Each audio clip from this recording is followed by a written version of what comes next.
Bonjour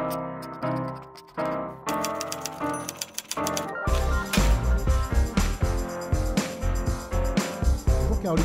Bonjour. Bienvenue sur le plateau de la télé du festival. Merci de Alors, m'inviter.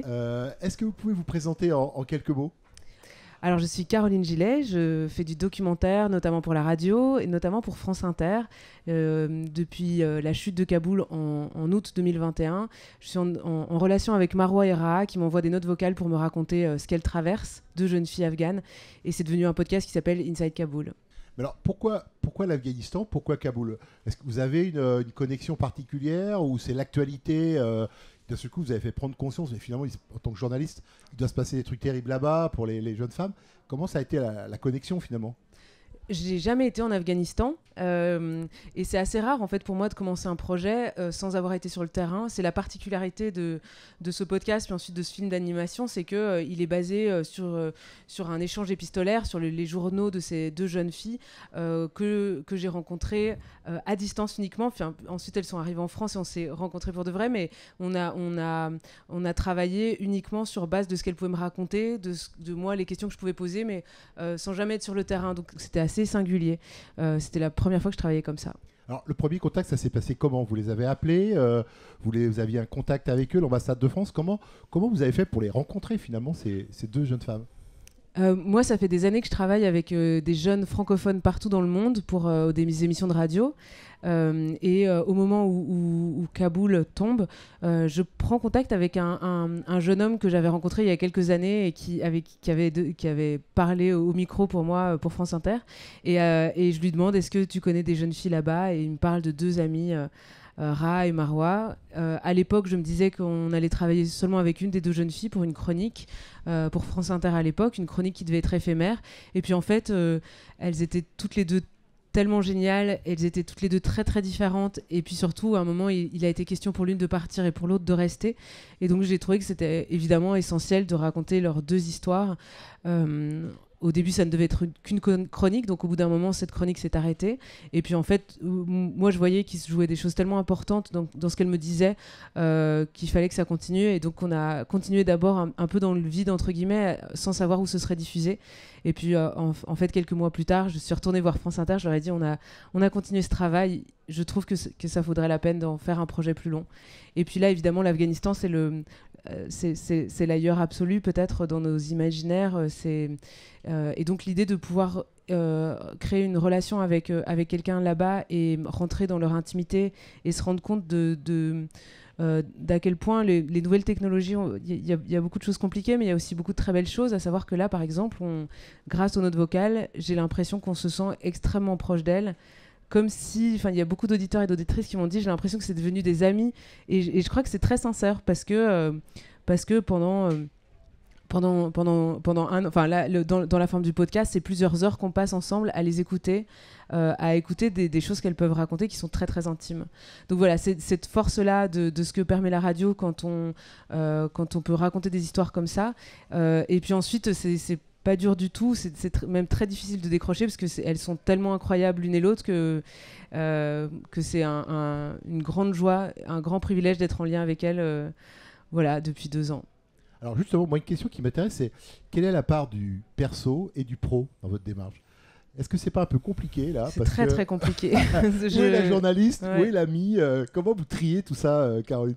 C'est une question que je me pose presque tous les jours depuis 2 ans, parce que cette relation a énormément changé. Ce projet est devenu quelque chose qu'on n'avait pas du tout soupçonné à l'origine. Je pense même pour elles que c'est devenu quelque chose qu'elles n'avaient pas anticipé. Au début, elles ont accepté pour une chronique, puis c'est devenu un podcast, puis ensuite un film qui a été montré dans des festivals. Enfin, on est toutes les trois un petit peu dépassées par l'ampleur que peut prendre ce projet, et réjouies aussi parce que c'est des opportunités, je pense aussi, de parler de l'Afghanistan, que ça reste malheureusement compliqué d'en parler encore aujourd'hui. Les choses ne bougent pas, et donc peut-être que les médias ou les téléspectateurs et téléspectatrices, les audiences se sont lassées d'entendre parler de ce pays. Et donc comment est-ce qu'on peut continuer à en parler autrement peut-être, et continuer à raconter ces histoires ? Et vous avez fait des choix finalement, j'imagine, par rapport à toutes les heures que vous avez enregistrées. Vous avez quelque part réécrit un peu les choses. Comment vous avez fait quelles ont été un peu les règles du jeu que vous êtes fixées quand vous avez fait ce travail, pour à la fois, j'imagine, respecter leurs paroles et en même temps que ça soit intéressant à écouter, en même temps, parce que c'était quoi vos règles? Et est-ce que c'était des règles, entre parenthèses, professionnelles, dédiées à un public ou plus personnelles par rapport à vos émotions? C'est vrai qu'il y a quand même évidemment une volonté de pas raconter. On raconte pas n'importe quoi. C'est des sujets importants, donc il faut faire attention à cette matière-là. Il faut, enfin voilà, il y a effectivement des règles. Mais c'est vrai que, par exemple, ça s'est posé très concrètement pour toute cette période que Marois a passé dans un camp à Abu Dhabi. Il fallait faire plusieurs épisodes d'une série de podcasts sur cette vie dans ce camp. Le propre de cette vie-là, c'est l'ennui. Comment on fait pour raconter ça sans ennuyer l'auditeur et l'auditrice? Il a fallu, effectivement, parfois jouer sur, en gros, quelles pouvaient être... les dynamiques entre elles deux dans ces moments-là. On s'est dit que ce qui était intéressant dans la construction de ces audios, c'était que finalement, Marois, il y ait quand même une progression. En fait, elle m'envoyait des messages où il y avait des jours où ça allait et des jours où ça allait pas. Et en fait, je pense que c'est épuisant pour un auditeur ou une auditrice de tout le temps être ballotté comme ça, comme elles l'ont été. C'est épuisant pour elles, c'est épuisant peut-être pour les gens qui écoutent de passer d'une émotion à l'autre très rapidement comme ça pendant longtemps. Donc il fallait qu'il y ait quand même une narration. Pour Marois, on a choisi que effectivement elle allait arriver dans le camp, on allait plutôt garder des notes positives au début parce que c'est vrai qu'elle est impressionnée par cet endroit, et ensuite progressivement quand même il y a une tendance de fond qui fait qu'elle est progressivement de plus en plus un sentiment d'étouffement à l'intérieur de cet endroit et qu'elle a très envie de sortir, que ça devient de plus en plus dur. Évidemment, elle a passé 7 mois dans cet endroit.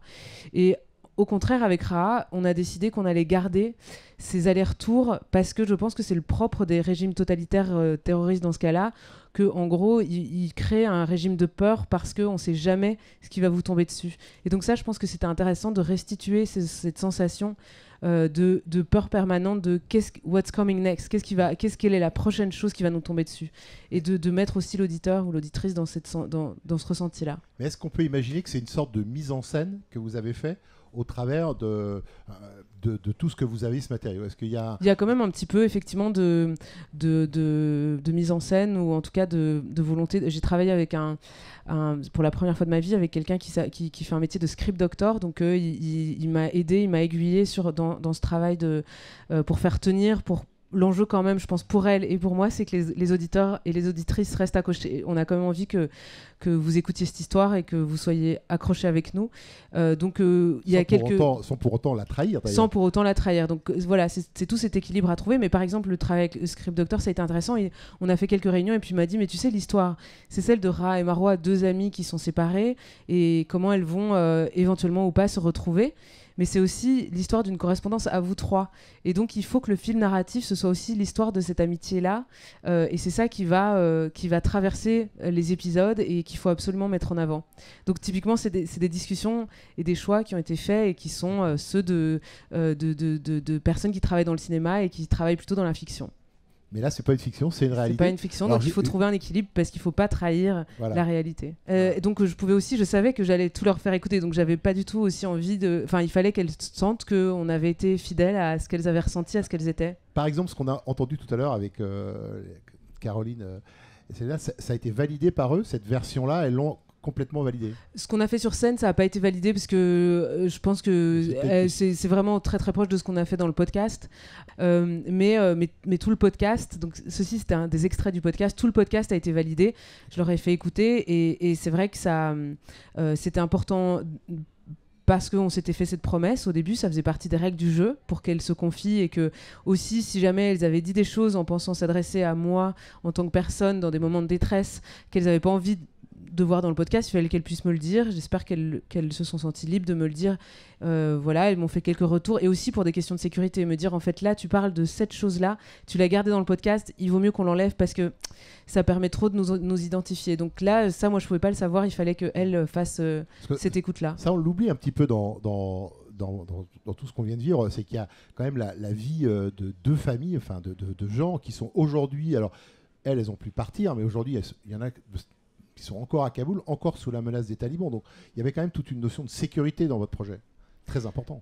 Oui, je pense que toutes les 3, on dort pas très bien quand même, parce que c'est toujours, encore une fois, c'est une question d'équilibre entre cette volonté. Je pense qu'elles sont toutes les deux, ce qu'elles m'ont raconté, on n'a pas eu l'occasion d'en parler là, mais ce qu'elles m'ont souvent dit, ou quand on leur pose la question, pourquoi est-ce que vous avez accepté de faire ce projet? Ce qu'elles disent, c'est que d'abord, ça a été un sentiment d'urgence, je suis seule, il se passe ça dans mon pays, j'ai besoin elle dit de discharge, de me décharger de ses émotions, de parler de ce qui se passe. C'est tout l'intérêt du journal intime.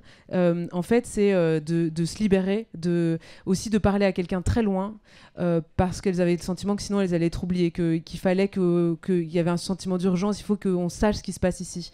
Ensuite, il y avait aussi la possibilité de parler à quelqu'un de totalement extérieur à leur famille, dans des moments où elles ne pouvaient plus raconter à leurs proches, parce que tout le monde traversait ça, tout le monde était mal, et elles n'avaient pas envie de rajouter à la douleur. Donc ça a été un soulagement de pouvoir s'adresser à quelqu'un qui était tout à fait extérieur et qui allait pouvoir écouter Alors c'était dur aussi. Comment est-ce qu'on réagit quand on est dans le confort de son petit appartement cossu à Paris?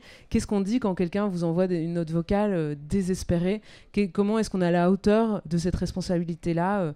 Voilà, ça a été c'est pas facile. Et puis surtout, comment est-ce qu'on fait en sorte tous les jours, en fonction de la situation sécuritaire, de protéger ces familles, de protéger ces 2 jeunes femmes, de faire en sorte que elle, avec le temps qui passe, j'ai l'impression qu'on est passé de quelque chose, d'un sentiment plus personnel, d'une envie plus personnelle de témoigner, vers une envie plus politique, plus engagée. Je pense qu'elles sont aujourd'hui des jeunes femmes plus engagées qu'elles l'étaient il y a 2 ans, dans la volonté de partager leur histoire et de continuer à faire parler d'Afghanistan. Donc voilà, comment est-ce qu'on trouve un équilibre entre la sécurité et la nécessité de témoigner?